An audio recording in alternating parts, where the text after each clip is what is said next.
It's lovely to see you all here. It's lovely to see some familiar faces, and it's lovely to see lots of faces that I don't remember, and I'm sorry about that.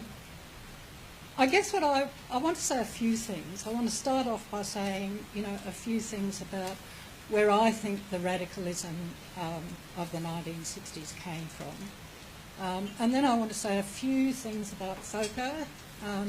And then what I want to finish up on is what I think, and this is obviously in retrospect, what I think some of the kind of flaws, or just a couple of the flaws of that particular movement were, because I think it is important that we recognise the limitations of what we've been involved in.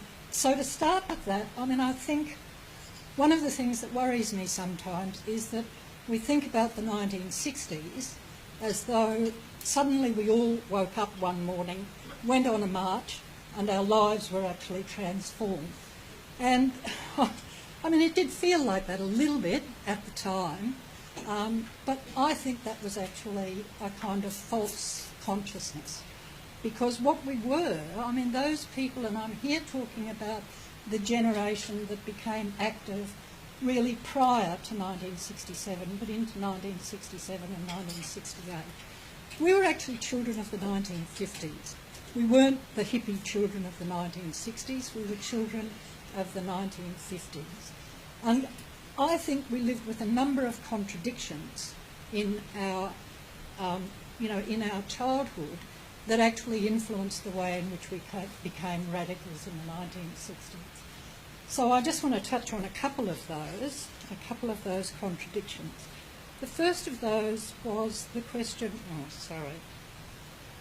the first of those really, I don't know if you can see that, but the first of those was really, in the 1950s we did grow up under the shadow of the nuclear threat. This was the Cold War period. And one of my recollections was the duck and cover operation at school, where somehow getting under a school desk was going to protect you from the annihilation of a nuclear attack, which struck me at the time as being kind of, I couldn't work it out. It just didn't make sense to me. And for those of you who can see, I don't know if you can, but the people who are doing the duck and cover are the boys.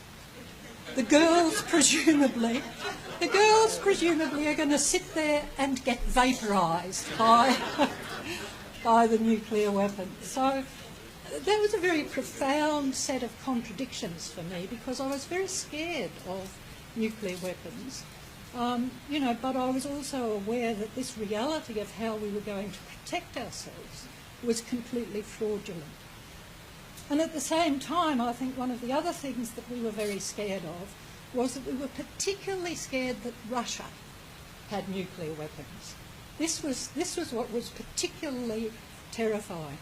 And yet the problem that I could never work out as a child was that the only country that had actually used nuclear weapons in a war was in fact the United States of America. So it was just a contradiction that I actually couldn't work out. And these were contradictions that I think kept piling up as we grew older.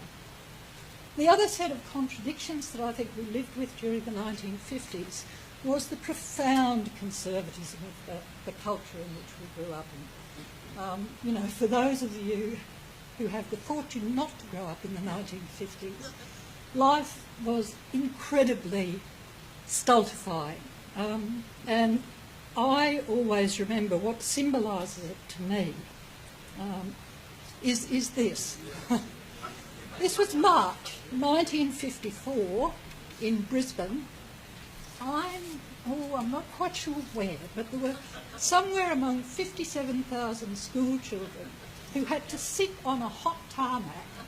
I was, I think, 8 or 9 at the time, about 8, I think. We had to sit there for hours waiting for the Queen to pass in her jeep on a circuit around the exhibition grounds. And it was something that I was incredibly excited about this event. And the reality of it then was something that was profoundly upsetting to me. The conservatism of the culture you know, made a huge impact on me when I looked at it in terms of the reality. And then the third set of contradictions that I think we grew up with in the 1950s was the development of the consumer culture. You know, the idea that all of our problems were actually going to be solved by the vacuum cleaner and the washing machine. And this seemed to be very interesting at one level, because at one level what it actually meant was that marketing was directing its power for the first time really to women. Women were to become the new consumers of this society. And yet somehow there was something about it that was profoundly unsatisfying. And so I think what happened during that period is that we actually grew up with a whole set of contradictions in which the reality of our lives was kind of stultifying the contradictions that we were experiencing as kind of lived human beings.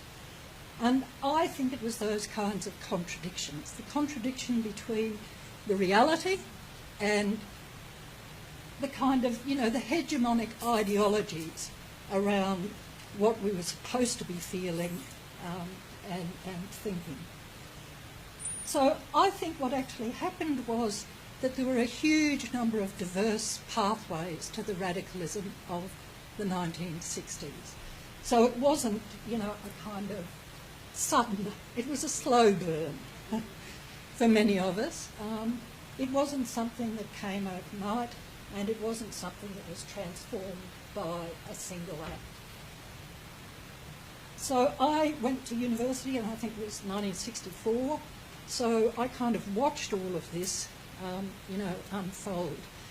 But my main interest at that time was in drama, and so as part of the movement in the late 1960s, I became involved in FOCO, which I think was not an exercise in R&R, as the previous speaker has said. There was actually a very serious political intent in FOCO, and that was an intent to achieve a couple of objectives. The first of those was to try and build a real sense of solidarity between the working class movement and the student movement. I mean, there were a number of us who felt incredibly serious about that kind of objective and saw FOCO as a way of achieving that particular end. The other objective, though, I think, was to give expression, you know, to a radicalism that wasn't just articulated in terms of marches and political action. It was a radicalism that was motivated by deeper emotional and aesthetic choices. So that was those were, I think, the two objectives that we had in relation to FOCO. So now, what I want to move on and talk about for a few minutes is just what I think a couple of the weaknesses actually were. And the first weakness that I want to address is that I think, and it has been commented on, the movement had a predominantly male white leadership. And I think we have to acknowledge that. And I think most people today would acknowledge that. There were things that happened that we should have taken more notice of at the time. For example, in 1965, Merle Thornton and Ros Bogner actually chained themselves to the bar at the regatta. At the time, I mean, we see that now as something to commemorate and celebrate. But I think at the time, most of us actually passed that over and didn't see the significance of it. So there was a sense in which the movement was ignorant and blind in relation to the issues to do with women. It was a period in which the movement itself wanted to liberate sexual relations, which, I mean, that was part of the movement. The reality was that this was a period when contraception was almost impossible to get if you're a young woman, unmarried, And inevitably, when the question of abortion came up, abortion was illegal. And, you know, these were very harsh times, in a sense, for women to take the responsibility for a sexual freedom that they were not really in a position to control. So there are a whole set of very difficult questions there, I think. And I think some of us women were aware that things weren't right, but we didn't really have the tools to deal with it.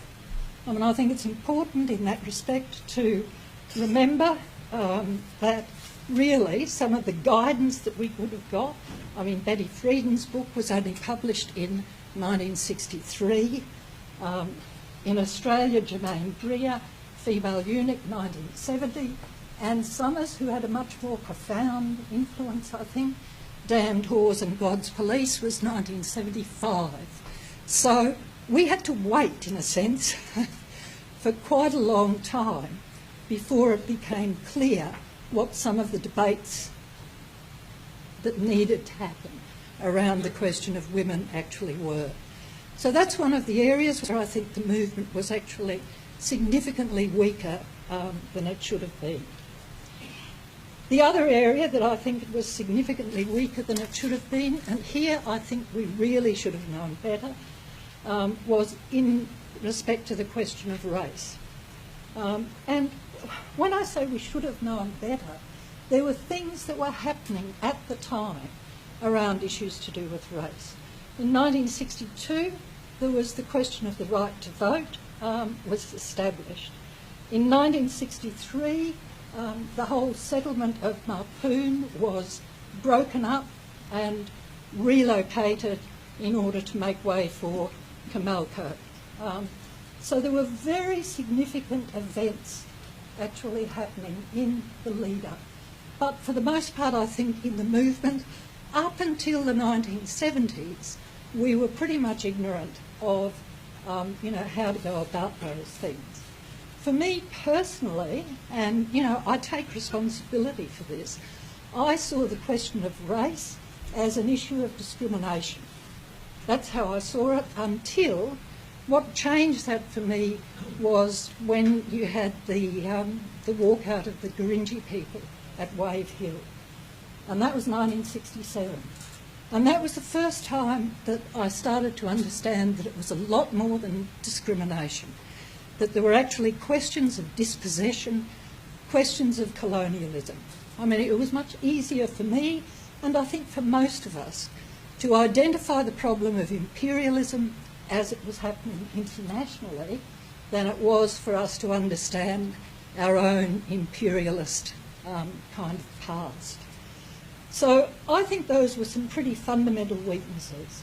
And to me, I think in some respects what they actually demonstrate is that for a movement to bring about long-lasting transformative change, it has to go to some of those very deep, dark places of the heart where these kinds of issues of political consciousness reside.